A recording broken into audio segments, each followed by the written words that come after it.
Ahora. Muy buenos días, tardes, noches, querida audiencia de Hiperborea Radio. Nos encontramos aquí en un lugar muy especial para todos los gamers, para todos los que crecimos con corazón de videojuego. Estamos aquí, sin duda alguna, en un lugar que a mí me encanta, además con uno de los principales iniciadores de este proyecto, Antonio. Estamos evidentemente en Arcade Gallery. Antonio, bienvenido a Hiperborea Radio. Mucho gusto. Estamos aquí, ahora sí, enseñándole toda esta colección que tenemos, que es un museo muy grande de consolas, de arcades, ¿cómo se llama? De cosas pues, increíbles que yo he hecho a través de los años, he recolectado a través del mundo, porque son cosas, tengo consolas desde japonesas hasta arcades norteamericanas, que son muy difíciles de conseguir, y aquí las tenemos, las recondicionamos. Soy un cuate que me gusta mucho el videojuego, como todos ahora, ¿no? Entonces, pues, qué bueno que están aquí, los espero y bienvenidos. Y qué mejor, Antonio, que centrarnos, estar parados donde todo inicia.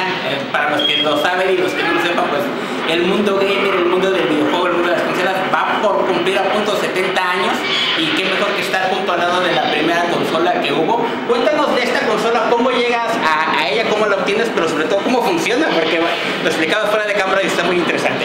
Mira, esta es una consola que ni siquiera es un cartucho, si te fijas es una peineta, ¿no? la que entra en ese videojuego, y el juego en sí era una transparencia que pegabas tú en la televisión. En la televisión nada más había un LED que iluminaba esa transparencia.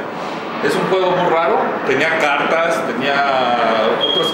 tenía como 7 juegos, y era nada más un LED que se movía dentro de la televisión. Así era de sencillo, ¿no? Así empezó la primera consola. Esta consola data de 1972, casi ya 52 años, ¿no? Es una cosa que ya verdaderamente es un privilegio tenerla aquí, porque hay muy pocas en el mundo, y es una cosa de colección muy grande, muy padre, ¿no? Tenerla aquí. Sí, en realidad habemos personas que hasta el día de hoy ni sabíamos que existía un aparato como este, una consola como esta, que a lo mejor venimos de consolas muy manuales o incluso el arcade, que ya veremos más adelante, pero que encontremos los orígenes de los videojuegos en aparatos tan básicos, tan simples. Nos demuestra qué tanto evolucionó el videojuego y qué tanto ha evolucionado el proceso que tenían las personas para poder entretenerse y poder jugar desde sus casas y empezar a hacer más dinámica la experiencia de estar frente a un televisor. Exactamente. Ahora antes jugábamos con un palito y un botón, ¿no? Ahora los niños son con 8 botones, ¿no? Es una cosa increíble, ¿no? Sí. Ahorita cómo ha evolucionado el videojuego. Hay más botones que dedos, en realidad. Sí, está bien complicado. Vamos a continuar el recorrido, querida audiencia de Hiperborea Radio. Vengan con nosotros, esto se va a poner todavía más interesante porque hay mucho que ver en este museo del videojuego. Okay.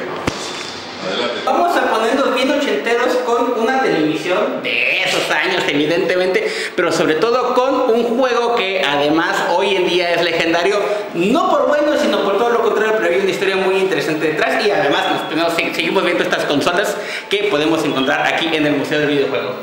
Bueno, aquí tenemos un claro ejemplo de cómo jugábamos nosotros en los 80s. Teníamos nuestra televisión de 20 pulgadas, ¿no? Que por cierto, tú eres el control remoto de tu papá, ¿no? Te mandaba a cambiar la tele, ahora le cambia al 4, cambia al 5, así, ¿no? Porque el control remoto tenía. Entonces, aquí estamos viendo un videojuego que es de Atari, que salió en 3 meses. Es un juego que a Atari le costó un costo financiero horrible. Hay una leyenda urbana que enterraron los cassettes que sobraron porque no los vendieron en el desierto, que ahora sí se comprobó que existe porque lo fueron a desenterrar. Ahorita un videojuego de ese desierto enterrado te puede costar hasta $10,000. Imagínate cuánto costó. Y es un juego horrible, si lo ves, nada más entras a unas cuevas, después sales y después entras a otra cueva y sales, no tiene ni pies ni cabeza. Aquí lo tenemos exhibido en el museo y la gente hasta puede jugarlo, ¿no? Es una cosa increíble que puedes verlo aquí, cómo jugábamos nosotros en los 80s. Es pasarte al pasado viendo estos videojuegos que realmente le das forma tú como pensabas que era un E.T., ¿no? Pero pues ahora si lo ves ahora, pues ni tiene pies ni cabeza, ¿no? Claro, y que viene a demostrar el aspecto que desde entonces ya la industria del videojuego tenía proyectos muy arriesgados que podían salir o no, y que en efecto este juego de E.T. casi le cuesta a Atari pues la empresa, y hoy en día sigue pasando y sigue replicándose. Evidentemente pues quizás no estamos tan acostumbrados a ver tan poquitos LEDs, porque además recordar lo comentábamos hace rato fuera de cámara, muchos de estos juegos setenteros y ochenteros no se pueden jugar en televisiones modernas. Teníamos que buscar aparatos de este tipo para poder usarlos y que la imagen no se desfase, que el juego no se trabe, que podamos vivir la experiencia plena de jugar un juego setentero, ochentero dentro de un aparato que estaba diseñado para poder reproducirlos de mejor manera. Exactamente, eso es lo que pasa ahora, ¿no? Que no puedes conectar una Atari a una televisión moderna porque pues, hay un desfase en el juego. Entonces mucha gente pues, no se acostumbra todavía, ¿no? Y más de los 80, que es los juegos que nosotros jugábamos. Pues vamos a continuar en este recorrido por el Museo del Videojuego aquí en Gallery, mejor dicho, aquí en Arcade Gallery. Continuamos en Hyperborear. Estamos aquí en Arcade Gallery. Como su nombre lo indica, pues el centro, el corazón de este lugar son las máquinas arcade, como la que tenemos aquí, directamente de un juego y una película clásica que es Tron. ¿Cómo surge, Antonio, la idea de tener este espacio y sobre todo de dónde vienen todas estas máquinas arcade, todas estas consolas? Mira, yo empecé con una máquina, con un pinball, y me gustaba mucho el diseño de las máquinas, ¿no? Entonces empecé a ir a todos lados de la República, encontraba las arcades llenas de gallinas, de murciélagos, de lombrices, de garrapatas. Todo esto los iba desenterrando casi de graneros, y fui recolectando una por una. Yo dije, no, esto está quedando una segunda vida. O sea, antes nadie sabía de remodelar, nadie sabía de restauración, ahora todo el mundo está en esa onda, ¿no? Pero yo pues lo que me gustaba era el arte, ¿no? Entonces empecé a agarrar una, dos, y después ahorita llego a tener como unas 300 máquinas. Aquí en Arcade tenemos 100 máquinas y guardadas tengo como 200 todavía para restaurar. Pero sí, todas las arcades las fui cazando aquí dentro de México, y ahora cuando me encontraba una repetida iba a Estados Unidos y las daba en subastas. Como la que ganaba en subastas la cambiaba por las que yo llevaba de México y me traía máquinas nuevas. Entonces así fui una tras otra, ¿no? Todas las máquinas que ves aquí tienen una historia, cómo las agarré, cómo estaban, ¿no? Esta de Tron estaba a la mitad, la tuve que recuperar toda. Entonces pues, es un trabajo arduo para que ustedes vengan y las conozcan otra vez y jueguen sobre todo, ¿no? ¿En cuánto tiempo más o menos desde la primera arcade que consigues hasta lo que tenemos el día de hoy te ha tomado recopilar toda esta colección? Son como 10 años de arduo trabajo, ¿no? Lleno de pintura, de limpiar. Soy carpintero, soy restaurador, soy electrónico, conseguir las cosas, ¿no? Hay veces que de dos máquinas hacemos una, ¿no? Porque encontramos una deshecha de un lado y otra deshecha del otro, la juntamos y hacemos una máquina. Entonces ha sido difícil, o sea, no creas, es muy... Aquí en México destruyeron muchas máquinas, ¿no? Porque las aventaban, tienen bobinas de cobre y las aventaban al kilo. Tenían acero, las aventaban al kilo. La madera las hacían bancos. Entonces los destruyeron, ¿no? Entonces yo estoy tratando de recuperar todo eso para que las nuevas generaciones vean los nuevos trabajos, las nuevas máquinas. La gente, los chavillos que vienen, dicen, oye papá, estas máquinas son nuevas, pues nunca las habían visto. Y en el museo igual, ¿no? O sea, ven cosas, consolas. El papá le trata de explicar, oye, yo jugaba el Atari con un palito y un botón. Y el papá explicándole, casi llorando al hijo, y el hijo dice, no, ¿qué es esto? ¿Cómo crees? No, ni le creen al papá. Claro. Pero es padre que los hijos sepan de dónde vienen los videojuegos, ¿no? Eso es lo padre, ¿no? Ahora en las nuevas generaciones, ¿no? Sin duda alguna. Ustedes no lo saben, querida audiencia, pero el arte, porque legítimamente lo es, de empezar a reparar aparatos como estos, como las arcades, un arte que nació, creció y se fortaleció en México, muy seguramente contigo, además, como parte de estos inauguradores de este trabajo arduo que es reparar un arcade, porque en México, aunque no lo crean, siguen siendo aparatos muy demandados, siguen siendo muy utilizados, aunque tengamos la realidad alterada y pensamos que ya todo está, que en el Xbox, que en el PlayStation, en consolas que son mucho más caseras. Lo cierto es que hay zonas de México donde todavía los arcades son muy bien vistos, muy bien valorados, y como ya evidentemente, ya Antonio no me dejará mentir, ciertamente no hay piezas, nos hemos vuelto medianamente expertos en estar reparando y reparando y reparando constantemente estas consolas. Exactamente. O sea, es que ya no hay piezas, es tecnología de los años 80, de los años 70. Entonces buscar cualquier un aditamento, un chip o algo, ya se nos hace muy complicado. Hay que exportarlo y es muy caro importarlo. Es una cosa muy difícil, ¿no? Pues ya conseguir. Sin duda alguna, pues este es el corazón de Arcade Gallery MX aquí en la Ciudad de México. Vamos a continuar el recorrido porque nos queda una sala más, una sala muy emblemática además, y te dejamos en Hiperborea Radio. Continuamos en este recorrido a través del Museo del Videojuego aquí en Arcade Gallery y estamos al lado de uno de los videojuegos, una de las arcades clásicas que vinieron a revolucionar el cómo se jugaba en México. Eran mediados de los 80, los niños, los jóvenes estaban inquietos y justo en México se magnifica uno de estos aparatos y con un juego que además pasaría a la posteridad por ser el primer gran icónico. Y estamos hablando de Street Fighter 2, este videojuego con Ryu, con Ken, con los Hadouken y que causó tantas enemistades a principios de la década de los 90 y que hoy está aquí expuesta en este museo, querido Antonio. Sí, mira, ¿quién no fue a las tortillas y se robaba el dinero para echarle a las máquinas en el Street Fighter? ¡Ay, mi lengua! ¿Cuánta gente? ¿Cuántos niños, no? Claro. Entonces aquí es una máquina icónica, ¿no? Todo el mundo nos gusta la Chun-Li, todo el mundo nos gusta estar jugando con el Ryu. Y es una de las máquinas que tenemos aquí, muy valorada y muy querida por los mexicanos sobre todo. Aquí nos gusta mucho el golpe, ¿no?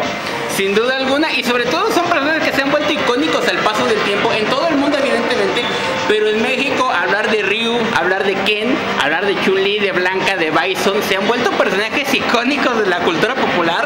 A mí francamente me sorprende que no haya Ryus y Kens allá caminando entre nosotros, porque fueron nombres icónicos que en la década de los 80s y los 90s se empezaron a forjar una historia que después continuaría otra saga de videojuegos como The King of Fighters, pero que son como las dos grandes icónicas del mundo del arcade, entre el Kyo y el Ryu, como se dice coloquialmente, nos aventamos los combos horas y horas con lo que no nos comíamos de tortillas.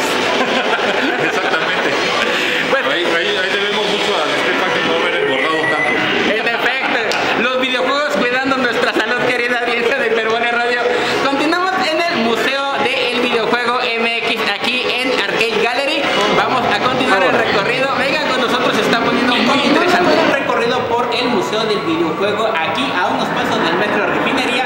Nos encontramos con mi querido Benicio que nos va a explicar otro juego icónico del mundo gamer y se trata de el Pac-Man, porque ¿quién no sufrió comiendo cebolitas y siendo atacado por fantasmitas?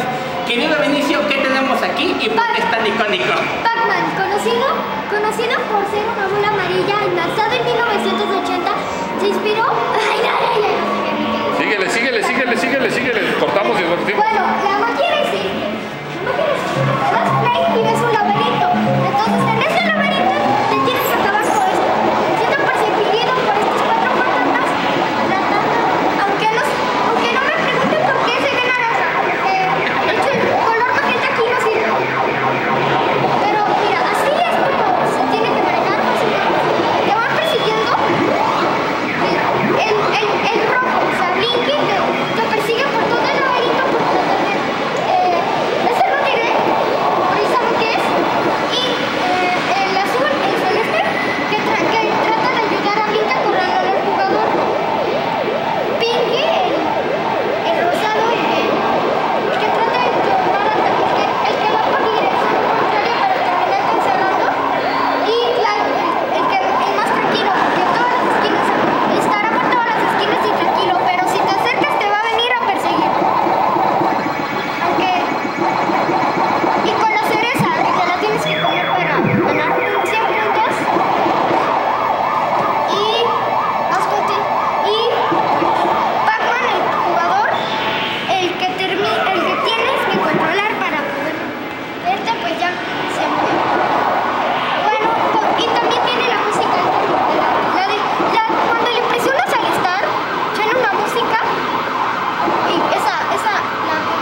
importante de Nintendo, obviamente, que es esta empresa japonesa, pero sobre todo del mundo de los videojuegos. ¿Quién no jugó Mario Kart? ¿Quién no jugó Mario Bros en distintas misiones? Juegos originales, pseudo originales e incluso piratas donde nada más salía Mario Bros pero sin los derechos de Nintendo. En fin, todo un fenómeno del mundo de los videojuegos que inició por allá de los 70s y que hasta el día de hoy sigue teniendo juegos, versiones y más versiones. Y justo nos encontramos, querido Antonio, en la sala dedicada a Nintendo. Exactamente. Mira, aquí lo más interesante que tenemos las primeras consolas que salieron en Japón. De hecho, si tú ves las consolas de cerca, todos los nombres y todo está en Japón. Todos los controles. Tenemos la primera generación, la segunda generación de Nintendo, la tercera, hasta la cuarta que nosotros llegó, que era el Famicom. Ya aquí empezamos a ver nosotros aquí en México estos videojuegos. Ya después salió el NES, ¿quién no se acuerda del NES? Y ahí fue donde empezamos nosotros como niños a empezar a jugar, ¿no? Y ahora sí fuerte, ¿no? Porque siempre nos quedamos horas y horas jugando, ¿no? Ahora no se compara con un videojuego de ahora, ¿no? Que ahora es casi una película, ¿no? Antes eran unos bits, poco, todo, pero nuestra imaginación todavía se volaba por eso. Le dábamos forma a las cosas que eran, ¿no? Claro. Pero es una cosa impresionante lo que tenemos aquí en el museo, porque de ahora sí tenemos una historia muy padre que contar, que es toda la historia de las consolas, consolitas y consolotas de Nintendo. Que además, a lo mejor todavía se acuerdan porque el fenómeno de NES no tiene tanto tiempo como sí podría tener la historia de Nintendo. Evidentemente muchos no nacíamos, pero para cuando sale NES, pues ya estábamos aquí ya algunos de nosotros. Y vaya que fue un fenómeno en su momento que ya luego fue opacado por consolas más modernas, videojuegos tridimensionales con formas más clásicas. Pero gran parte de la historia del videojuego, de pasar por consolas de 2D a plataformas de 3D, pasa directamente por Nintendo y pasa directamente por esta sala. Exactamente. Aquí lo tenemos todo en exhibición para que vengan. Arcade Gallery, pues estamos abiertos de martes a domingo, de 1 a 9 de la tarde. Cuando quieran, de 1 a 9 de la noche, perdón. Cuando quieran venir, pueden echar una hamburguesa, echar un juego. Y aquí es su casa, aquí los esperamos. Pues ya lo saben, aquí en Arcade Gallery, de 1 a 9 de la noche, a unos pasos del Metro Refinería. Cáiganle, no se van a arrepentir. Si tienen corazón gamer, si tienen corazón de videojuego, si jugaron con Mario Bros, si jugaron videojuegos de Sega, si jugaron el Mortal Kombat, el Tekken Fighter o el Street Fighter o cualquier otro juego clásico, muy seguramente aquí encontrarán alguna referencia, aquí encontrarán esos hechos que, además, para los más nostálgicos como nosotros, pues seguramente estamos maravillados. Pues ya lo saben, Arcade Gallery de 1 a 9 de martes a domingo. Vengan, no se van a repetir. Querido Antonio, muchas gracias por estos minutos para Hiperborea. No, muchas gracias a ustedes. Que aquí está en su casa y vengan pronto. Claro. Pues ya saben, cáiganle de 1 a 9 Arcade Gallery. Esto es Hiperborea Radio, un lugar para ti.